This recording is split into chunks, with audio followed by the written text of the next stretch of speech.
and I don't know what to do with the old flags. I have two. I have one from last year, and I have one from the year before that I have sitting, and then I'm going to have this one that I'm probably going to change out today.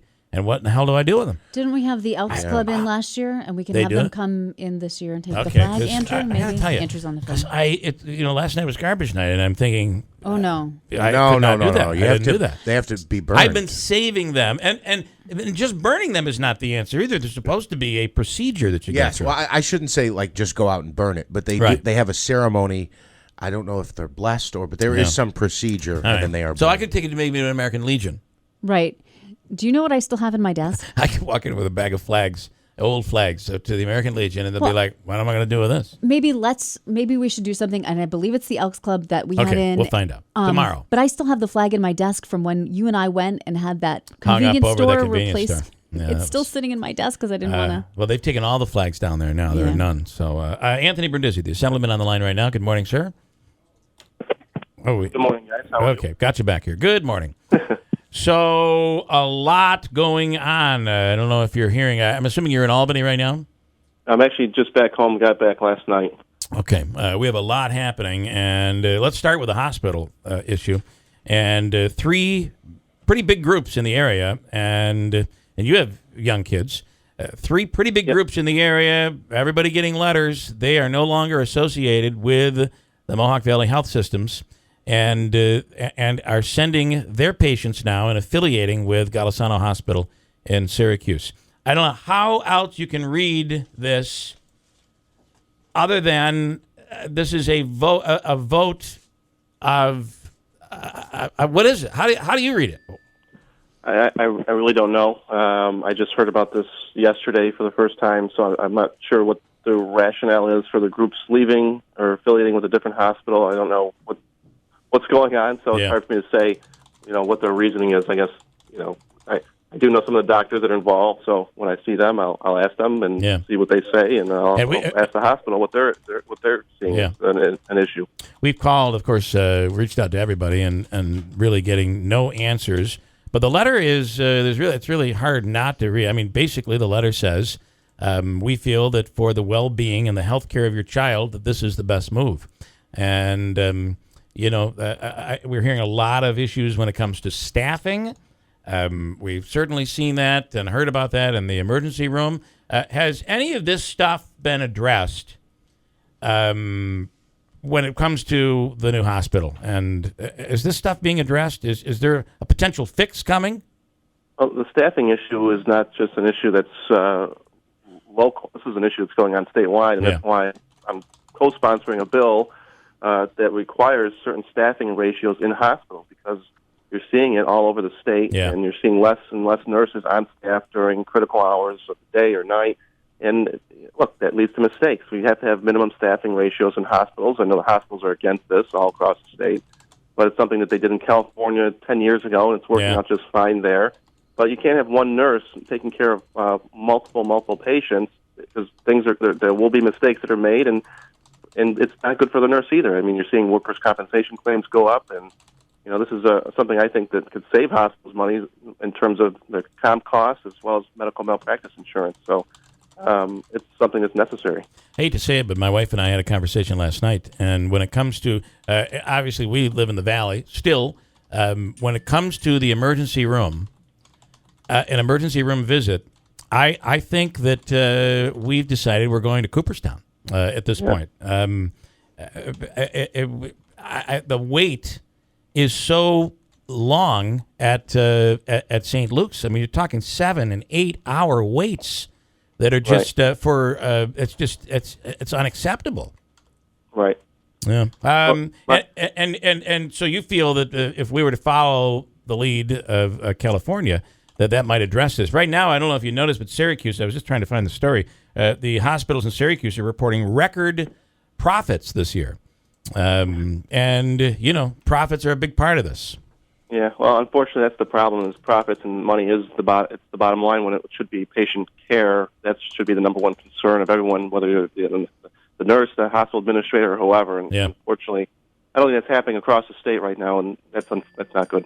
Let's see. Question for Kathy's on the line. Has a question for Anthony. Go ahead. Good morning. I heat with heating oil, and I hear there's a bill coming up that possibly would raise the price for everybody that heats with oil. Something about adding diesel? Anything you know about that?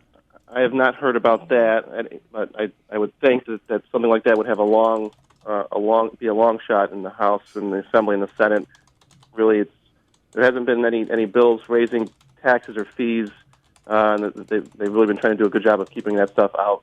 I'm sure the governor's not in favor of that either. But I had received a call from Washington, D.C., asking me to ask you to vote no.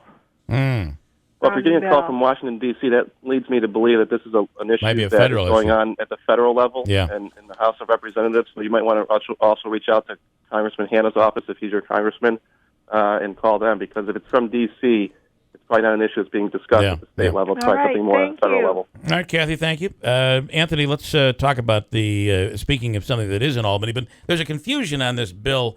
It was the issue of statute of limitations on molestation. So if a child is molested, I believe currently they have until the age of 23 to file a claim. This would actually, are you familiar with the bill? And it looks like the Senate has blocked it in a very close vote. What do you know about it? I am familiar with the bill. Essentially, it erases the statute of limitations in the sexual abuse cases. A lot of times what happens is people are ashamed. They don't want to come forward. They don't want to admit what happened. It takes a long time for them really to come to grips with what occurred when they were a child. And by that point, you see that the statute of limitations is run. So really all it does is allow this person to bring a claim. It doesn't change the standard for what they have to prove in the case. You still have to go through all the motions and prove your underlying case, but it gives the person more time to be able to bring the lawsuit if they were a victim of sexual abuse when they were a child. I'm seeing that actually it was one of the co-owners of Vernon Downs came out and said that he was molested as a child and is going to spend $100,000 to defeat anybody that voted to block this, including DeFrancisco. Would it have made it through the Assembly? That's Gary Greenberg we're talking about. Would that have made it through the Assembly, Anthony? It'll make it through the Assembly, and I think we've been talking about for the last week or so. It's been voted on before, and it has passed, and I think it will be brought up again. In all honesty, the church is very, very staunchly against the bill. Sure. But look, this is an issue that's gone on for a long time. It's plagued many religions, and it's the bottom line is if you were sexually abused and you want to bring a case, you should be able to bring a case. You still have to prove your case, but we shouldn't say that the statute of limitations is a bar for this kind of case going forward. Yeah. Because you still got to prove the underlying case. It's right. It doesn't change that standard; just gives you more time to sue. I've heard people say, well, the reason is because people can make false claims. Well, that's kind of a ridiculous argument because you can make false claims today anyway. You can make false claims now, but anything. The justice system that we have, and that's why you have juries and you have these kinds of proceedings to go through to try and prove your case. But if someone was molested, they should have the time to bring the case. All right.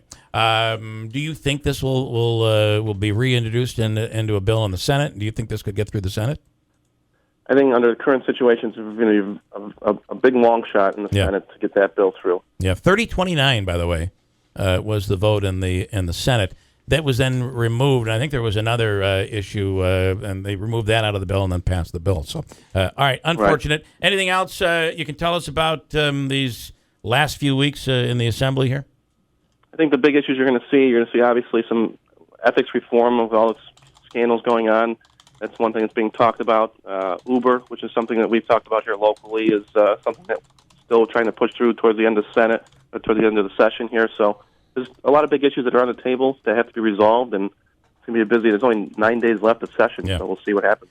Listen, and the investigations that are going on that seem to be close to the governor, everybody's saying this will not affect our nano project, and you completely agree with that? I do. I hope it doesn't slow things down. Things are still progressing as they should be. The Public Authorities Control Board yesterday in Albany voted to release the money to go to the Buffalo project.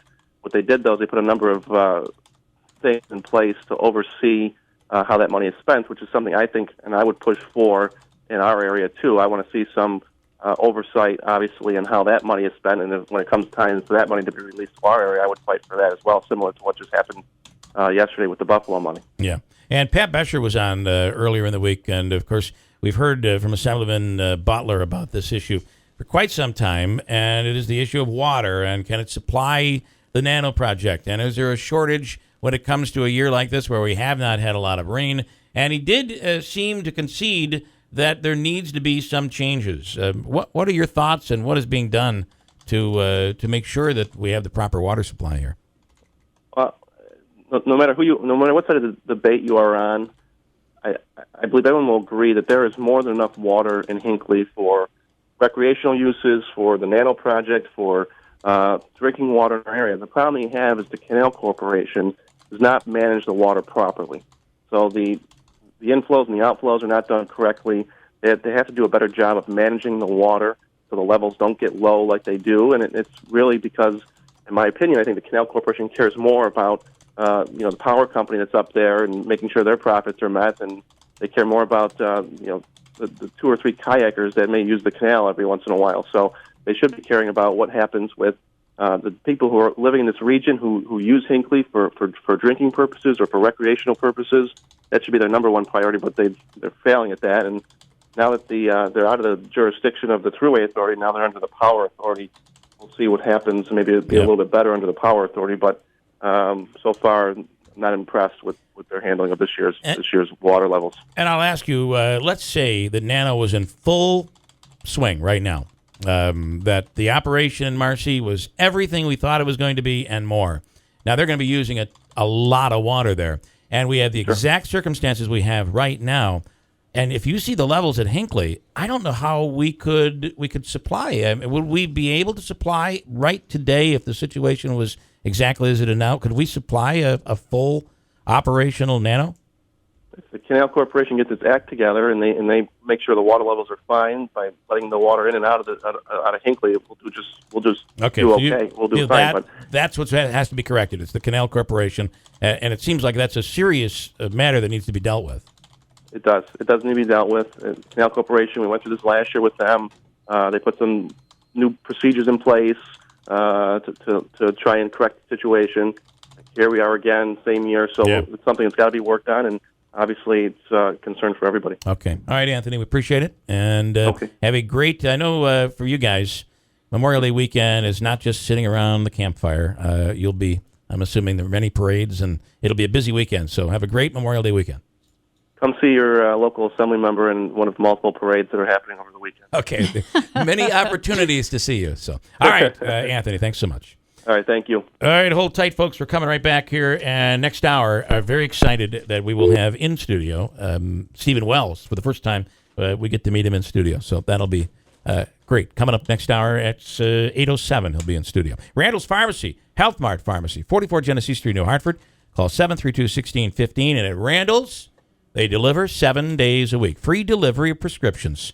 Maybe you're somebody that's not feeling well. You're have a tough time getting out. Maybe it's your parent, and you're the one responsible for picking up the prescriptions, and you just need a little assistance. Randall's is there to help. They're pharmacists. The people know the names when they walk in. The customers know, and the pharmacists know the names. On-site flu shots and immunizations, convenient blister packs. Most prescriptions filled in under 5 minutes. And as we said, free prescription delivery every single day.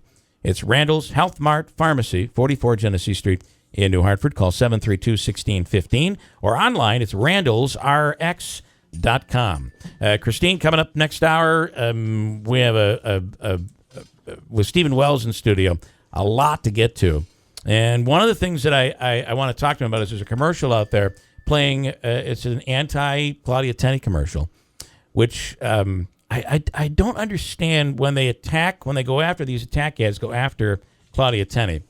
There are things they could go after her on, but they do things like that she's siding with the Democrats. Who believes that? And the other is that she's an Albany insider. I'm not sure people will believe that argument. And I'd just like to know where they're going with that commercial. We'll talk about it with Stephen Wells, who's in studio coming up. WIBX, Utica, Rome. It is 8 o'clock.